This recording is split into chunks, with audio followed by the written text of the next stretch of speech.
कार्यकर्ता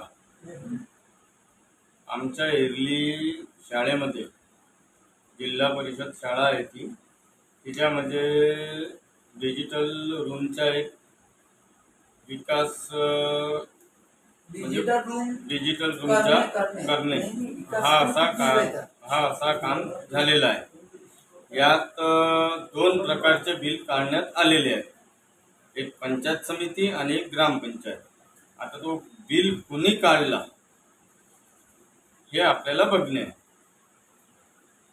बस, म्हणजे ग्रामपंचायतने काढला की पंचायत समितीने काढलेला आहे, नाव कुणाच्या घेणार नाही.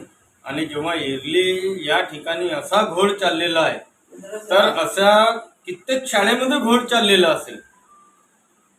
याच्यावर सहज चौकशी आणि निकष जो असतील त्यांना तात्काळ डिसमिस करण्यात यावं ही विनंती आहे आमची.